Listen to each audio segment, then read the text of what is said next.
दोस्तों, आज की इस वीडियो में हम ध्यान के खास अनुभव के बारे में बात करेंगे। यह ऐसा अनुभव है जो आपको यह बताता है कि वास्तव में हम क्या हैं।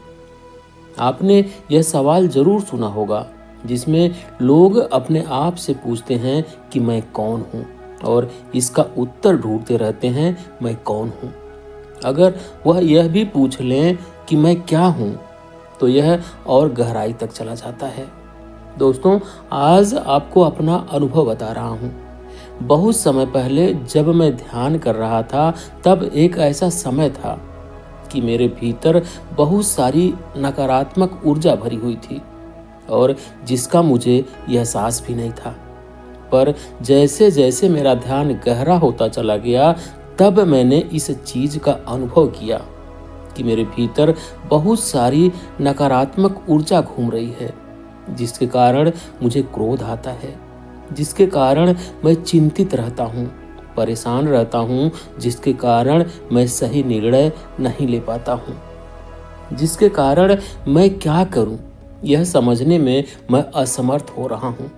लेकिन एक चीज थी जिसे मैंने नहीं छोड़ा था, वह था ध्यान। देखिए, ध्यान के सबके अपने अपने मकसद होते हैं। कोई शांत रहने के लिए ध्यान करता है, कोई लालच में ध्यान करता है कि इससे उसे कुछ फायदा होगा। कुछ ध्यान दिखावे के लिए करते हैं ताकि लोगों को पता चल सके कि यह ध्यानी व्यक्ति है। पर उस समय मैं ध्यान कर रहा था क्योंकि मेरे भीतर बहुत सारे सवाल घूम रहे थे और मुझे एक ही रास्ता नजर आ रहा था, वह था ध्यान का रास्ता। क्योंकि इस संसार से मिलने वाले सारे उत्तर इसी संसार के हैं और यह संसार सिर्फ और सिर्फ अपने आप को दोहराता रहता है।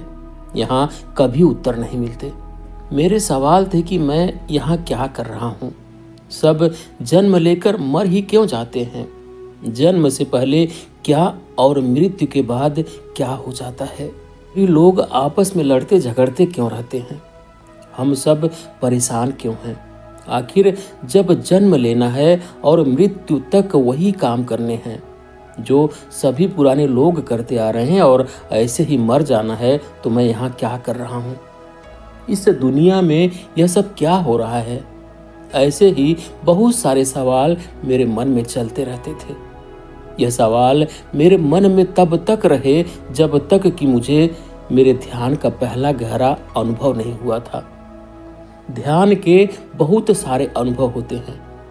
हर अनुभव अपने आप में पहला ही होता है और हर अनुभव अलग होता है और हर अनुभव के साथ आपकी समझ का दायरा बढ़ता चला जाता है। मैं जो अपना अनुभव आपको बताने जा रहा हूँ, हो सकता है कि वह आपको समझ में ना आए, पर जो ध्यान कर रहे हैं, जो ज्ञान के उस स्तर तक पहुंच रहे हैं, उन सबको यह समझ में आ जाएगा। क्योंकि यह आपके उस सवाल को समाप्त कर सकता है कि मैं इस इंसानी शरीर में क्यों हूं। एक दिन मैं बहुत दुखी था। दोस्तों, ध्यान रखना कि दुख भी ध्यान में अपनी गहरी भूमिका निभाता है। मैं इतना दुखी था कि मुझे लगा कि दुनिया में रहने का कोई फायदा नहीं है। यहाँ कोई किसी का नहीं है और मैं किसी का नहीं हूँ। मेरा लगाव इस दुनिया से खत्म हो गया।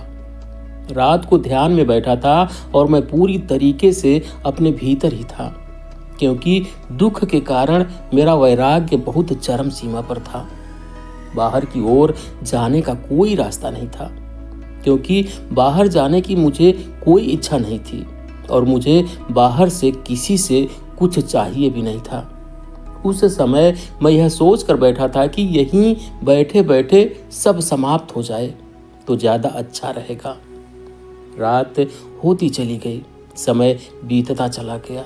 मुझे कोई आभास ही नहीं था कि कितना समय निकल रहा है और बहुत देर हो चुकी थी। अचानक खाली पड़े मन में एक सवाल आया, जीवन क्या है? क्यों है? मैं क्या हूँ? क्यों हूँ? और तुरंत ही मुझे इसका उत्तर भी मिल गया। ध्यान में आपको कोई उत्तर बताने नहीं आता, बस एक समझ का दायरा खुलता है और आप समझ जाते हैं। कुछ देर बाद खुद से ही मेरी आंखें खुल गई और तब मैंने अपने भीतर भरे जहर को देखा, यानी अपनी नकारात्मकता को देखा। फिर धीरे धीरे रोज वह नकारात्मकता मेरे भीतर से जाती रही, क्योंकि जब आपको समझ में आता है कि कोई चीज आपके लिए हानिकारक है तो आप उसे कभी स्वीकार नहीं करेंगे, पर जब तक आपको पता ही नहीं होगा अनजाने में आप उसे स्वीकार करते रहेंगे। अब सवाल आता है कि मुझे क्या समझ में आया। तो दोस्तों, ध्यान से समझना, अगर आपने यह समझ लिया तो बहुत सारे सवालों के उत्तर आपको अपने आप मिलने लगेंगे। अपने आसपास की दुनिया को देखो, अपने आप को देखो, जानो कि हम सब क्या कर रहे हैं। सभी जीव जंतु, पशु पक्षी, प्राणी और हम क्या कर रहे हैं। आप देखोगे कि हम सभी के पास अपना अपना एक शरीर है। उस शरीर के माध्यम से इस संसार में हम अपना जीवन यापन करते हैं। अगर आप एक कुत्ते से पूछेंगे कि सबसे अच्छा शरीर कौन सा है, तो वह कहेगा कि मेरा है, क्योंकि वह उसमें रहता है। एक बिल्ली से पूछिए, किसी चिड़िया से पूछिए, किसी भी जानवर, कीड़े मकोड़े से पूछिए, सबको अपना शरीर प्यारा है और सब उसे बचाने में लगे हैं। सिर्फ एक इंसान ही ऐसा है जो अपने शरीर की कीमत नहीं समझता है।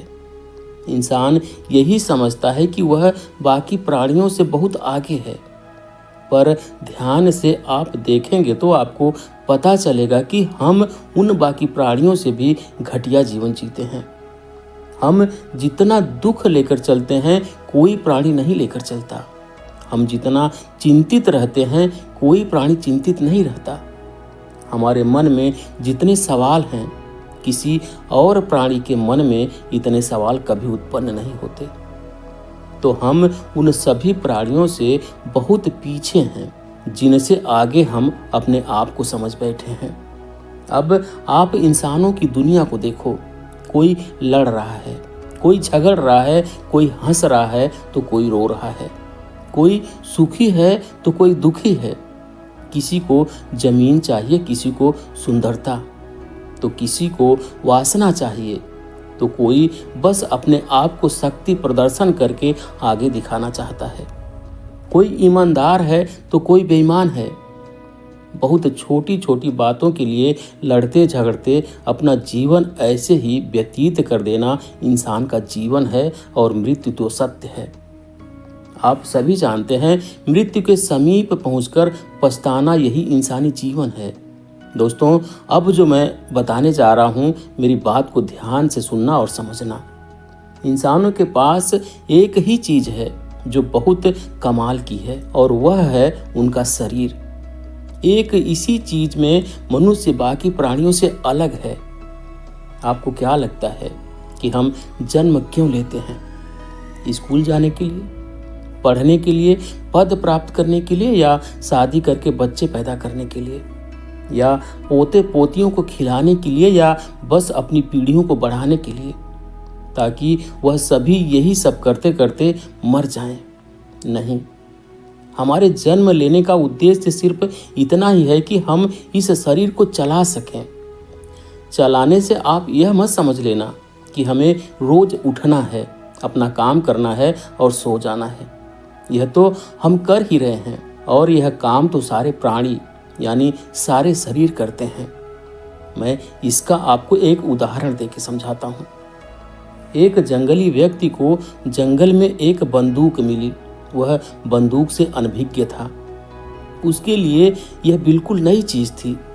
उसने उस बंदूक को नहलाया धुलाया और अपने घर में रख दिया।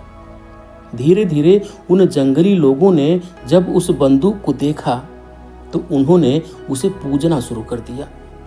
वर्षों बीत गए और यही काम चलता रहा। अब आप मुझे बताएं कि उस बंदूक का असली काम क्या था और अब उसके साथ क्या हो रहा था। एक दिन उस जंगल में एक शहर का व्यक्ति आया और उसने उस बंदूक को देखा तो वह उसे पहचान गया। वह जानता था कि यह बंदूक है और खतरनाक भी है, और इसका सही से उपयोग ना किया जाए तो यह खतरा पैदा कर सकती है। वह जानता था कि इसका उपयोग क्या है और वह क्यों बनाई गई है, पर अब तक वह बंदूक लगभग खराब हो चुकी थी, जैसा हमारा जीवन खराब हो जाता है। हम बुढ़ापे की ओर चले जाते हैं या मृत्यु की ओर बढ़ने लगते हैं। तब ना शरीर में ताकत होती है और ना ही सोचने समझने की शक्ति रह जाती है। वैसे ही उस बंदूक की हालत हो गई थी। खैर, वह एक बंदूक थी और उसको ठीक किया जा सकता था, पर हम अपने आप को ठीक नहीं कर पाते। पहले तो उस शहर के व्यक्ति ने उन जंगली लोगों को समझाने की बहुत कोशिश की कि यह कोई भगवान नहीं है, जैसे कि बहुत सारे बुद्ध पुरुष हम सबको समझाते रहते हैं। वह सभी जंगली लोग उस शहरी व्यक्ति के विरुद्ध खड़े हो गए। यह देखकर वह शहरी व्यक्ति वापस अपनी गाड़ी की ओर गया और वहां से एक बंदूक उठाकर लाया और उसने वह बंदूक उन सभी लोगों के सामने चलाकर दिखाई। वह शहर का व्यक्ति सोच रहा था कि यह सभी जंगली लोग समझेंगे कि बंदूक का कार्य क्या है और वह क्यों बनाई गई है, पर उन सभी जंगली लोगों ने उसका उल्टा ही समझ लिया। उनकी आस्था उस बंदूक में और बढ़ गई, क्योंकि वह आवाज भी कर सकती थी और किसी को मार भी सकती थी, यानी वह जीवित थी। वह अब उनके लिए और अधिक दिव्य हो गई थी। वह शहरी व्यक्ति वापस चला गया, जैसे कि सभी बुद्ध पुरुष आपको समझाकर एक दिन अपना जीवन त्याग कर वापस चले जाते हैं। अब आपको समझना है कि आपका शरीर भी एक ऐसी ही बंदूक है जिसका एक कार्य है जो केवल यह इंसानी शरीर ही कर सकता है, यानी यह एक यंत्र की तरह है जो एक खास कार्य के लिए ही बनी है। पर इस शरीर रूपी यंत्र से हम वह कार्य ना लेकर इससे बाकी सारे कार्य करते रहते हैं और यह शरीर ऐसे ही खराब हो जाता है, जैसे उन जंगली लोगों ने उस बंदूक को खराब कर दिया था। दोस्तों, अभी भी आपको मेरी बात ठीक से समझ में नहीं आ रही होगी, तो मैं आपको एक और तरीके से समझाने की कोशिश करता हूँ। जब महात्मा बुद्ध कहते हैं कि सभी मनुष्य के पास बुद्धत्व प्राप्त करने की क्षमता है, हर कोई बुद्ध हो सकता है, तब वह यह बताने की कोशिश कर रहे हैं कि मेरे पास जो शरीर है वैसा ही है, उतना ही शक्तिशाली शरीर तुम्हारे पास भी है। जैसा यंत्र मुझे मिला है, ठीक वैसा ही यंत्र तुम्हें भी मिला है। मैं अपने शरीर यानी यंत्र को चला चुका हूँ और तुमने अभी तक उसे नहीं चलाया है। अगर तुम अपने शरीर को चलाओगे तो यह यंत्र वही करेगा जो इसका कार्य है। इसमें असीम क्षमताएं हैं तुम्हें खुद से मिलाने की। यही शरीर का कार्य है, वरना बाकी सारे शरीर, सभी प्राणी भी वही सब कार्य कर सकते हैं जो तुम इस शरीर से ले रहे हो। दोस्तों, इस संसार में धन अवश्य कमाओ, पद भी कमाओ, शक्ति भी बढ़ाओ, लोगों की मदद भी करो, परंतु फिर भी याद रखना कि तुम्हारा अंतिम कार्य यही करना नहीं है।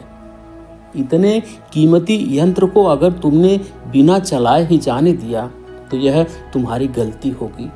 इस शरीर का एक ही कार्य है, वह है तुम्हें खुद से मिलाना। बाकी कोई शरीर यह कार्य नहीं कर सकता, क्योंकि यही शरीर इस कार्य के लिए बना है और इसीलिए यह जीवन तुम्हें मिला है।